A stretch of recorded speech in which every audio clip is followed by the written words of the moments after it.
Do you want to be made well? That question seems simple enough, right? If you're sick, you go to the doctor because you want to feel better. This question was asked by Jesus to a man who was sick, specifically a man who had been lame for 38 years. And when Jesus asked him, "Do you want to be made well?"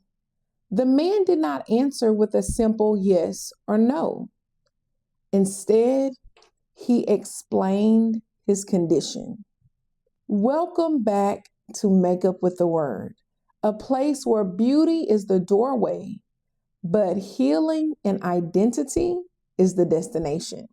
Today is episode 1 of a brand new series that we're starting this summer called Healed Girl Summer, because it is time for women to heal. Today we're going to talk about what it means to really be made whole, why some of us keep explaining why we cannot heal, and how Jesus came to bring healing to the very place where we think we are stuck. The story takes place in John chapter 5, and we will be in verses 1 through 9. The setting is Jerusalem. Inside the city, near the sheep gate, there is a pool called Bethesda, which means house of mercy. And it is no mistake that John is very descriptive in letting us know that this pool has 5 porches. This is significant because the Pool of Bethesda was where a great multitude of sick people gathered. The Bible says the blind, the lame, and the paralyzed were there waiting for the moving of the water. At a certain time, an angel would come and stir the water. And whoever stepped into the water first, after it was stirred, that person would be made well of whatever disease they had. The word well here means sound, healthy, whole, restored to health, and in good condition. So this pool, this house of mercy with 5 porches, was a place of shelter and covering. It was a place where the sick could sit, wait, and have access to healing. Hold on to that because we're going to come back to it in a minute. Jesus, the healer, is at the pool of Bethesda, but he is not there to steer the water. And the text says he sees a certain man who had an infirmity for 38 years. Jesus saw him lying there. My first question for you today is, how long have you been lying there? Lying in who betrayed you, lying in who abandoned you, lying in unforgiveness, lying in shame, lying in disappointment, lying in the story of what happened to you. How long have you been lying there? Some of you are lying in a place of covering and shelter with access to healing, and yet still you are not whole. You are in church, you're in the Bible study, in the community, you're in therapy, you're listening to sermons and reading books, you are around the language of healing. You are near the place where healing can happen. But the question is, have you actually been made whole? The text says Jesus saw him lying there and knew that he had already been in that condition a long time. Jesus saw him and he knew. He did not ask the man what was wrong with him. He did not ask him how he got like that. He did not ask him how old was he when he happened. He asked him, "Do you want to be made well?" And at first, that seems obvious. Of course he does, right? He is at the pool. He is at the place where healing is taking place. Here, he is near the water. He is near the opportunity. But Jesus was not asking him if he wanted temporary relief. Jesus was asking him, do you desire a new condition? Because in the original language, that's what the sentence, do you want to be made whole? That's what it means. Do you desire a new condition, a new way of life? Do you desire to be made sound, to be healthy, whole, and restored?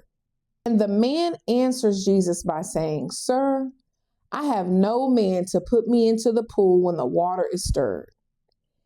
But while I am coming, another steps down before me. In other words, I cannot get to it. I do not have help. Every time I try, somebody gets there before me. Every time I think it's my turn, I miss my moment. And I want to ask you, what is your pool? Is your pool the apology that you never received? Is your pool the closure you are still waiting on? Is your pool the person who did not choose you? Is your pool rejection? Is your pool failure? Is your pool, I tried before and it did not work?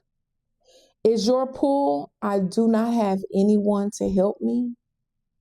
Because sometimes we are at the place of healing, but we are still lying there in unforgiveness, shame, bitterness, guilt, regret, and disappointment. And here's what stood out to me. This man was surrounded by other sick people, but he expected another sick person to help him get into the pool. And I wonder how many of us are doing the same thing. We are sick, but we are expecting other sick people at church, on our jobs, in our families, and in our circles to carry us into healing when they are there because they need healing too. So the question becomes, with everything that happened, with your attempts to heal, with the disappointments you have faced, with the opinions of others, with the apology you did not receive, do you still desire a new condition? What I love about this story is all the sick people were waiting by the pool to get in and be healed. But Jesus, who is the source of healing, brought healing with him to this man who had already been lying there.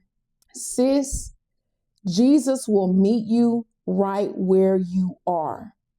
He sees you lying there. He knows how long you've been there, and he knows your condition. In 2002, when Jesus found me, he saw me lying in guilt and shame of a mistake that I had made 10 years prior at the age of 12. I was bound to shame, bound to hopelessness, bound to desperation. Yet he saw me and he knew. Jesus came to where I was lying and he offered me a new condition, a new identity. But this new condition and this new identity, it requires a response. After the man explained to Jesus why he had not been made well, Jesus said to him, "Rise, take up your bed and walk." So the first thing Jesus tells him is rise. That means, girl, get up. You must get up from the place that had you bound. The people going into the pool had to rise. The man had to rise. And homegirl, you are going to have to rise too. Healing, restoration, and a new identity are available, but you have to get up from where you are. You can no longer stay in the posture that pain put you in. You have to get up from that bitterness. You have to get up from that shame. You have to get up from that unforgiveness. You have to get up from that relationship. You have to get up from old cycles. You have to get up from the place where you keep explaining why you cannot be whole. You have to get up from there. The second thing Jesus tells him is, take up your bed. That means the thing you once carried can no longer define you. What held you bound is now the thing that you have victory over. That mat represented the place where this man was stuck. It represented his condition. It represented his limitation. It represented the place where he had been lying for years. But once Jesus made him whole, his relationship with that mat changed. And that is what healing does. Your past is not erased, but your relationship with your past changes. The mistake happened, but it does not get to name you. The divorce happened, but it does not get to define your future. The loss happened, but it no longer gets to tell you that your life is over. The rejection happened, but it no longer gets to decide how you see yourself. The shame was real, but it no longer gets to carry you. Take up your bed. That bed is your testimony. That night in the motel, that is my testimony. It is evidence that God met me in a place where I could not get myself out of. This is what the mat represents for me now. So don't let anyone shame you about your bed, because now you are carrying the thing that once carried you. Shame used to carry me, but now I carry my victory over shame through Jesus Christ. And thirdly, Jesus tells the man, walk. Walk in your new condition. Walk in your wholeness. Walk in your healing. Walk in your identity. Do not turn to your old way of life. The memory of the wounds may still be there, but you do not have to live in agreement with them. The person who betrayed you may still be in your circle, but you do not have to let your emotions determine your behavior. Walking in newness of life means you think new, you choose new, you respond new, you see yourself new. You walk like you are no longer bound. And yes, you will still grieve. You will still cry. You will still have to rebuild, and you will still have to forgive others. Because healing, sis, it is a process. But when Jesus asks, do you want to be made whole? He is not asking for an excuse or an explanation of your condition. He is inviting you to agree with the new life he is offering you. And for many of us, the answer to that invitation needs to be yes. Yes, Lord, I want to be made whole. Yes, Lord, I want to be healed where I am broken. Yes, Lord, I want to rise. Yes, Lord, I do not want my pain to define me anymore. Yes, Lord, I want to take up my bed and walk. Girl, get up. It is a healed girl summer, and our hurt does not have the final word. Jesus does. Before you leave this teaching, I want you to sit with 3 questions. What is your pool? What are you lying in? And what is Jesus telling you to get up from? I want you to sit with them. Don't rush past them. Write them down and pray through them. Be honest with God about the place where you have been stuck, the excuse you have been rehearsing, and the new life Jesus is offering you. And if this message spoke to you, I want you to comment, girl, get up. Not as a cute phrase, but a declaration. I am getting up from shame. I am getting up from bitterness. I am getting up from rejection. I am getting up from the old story. I am getting up from the place that held me bound. And if you know another woman who has been lying in the same place for too long, send this to her, because this is a healed girl summer, because it is time for women to heal, and our hurt will no longer have the final say.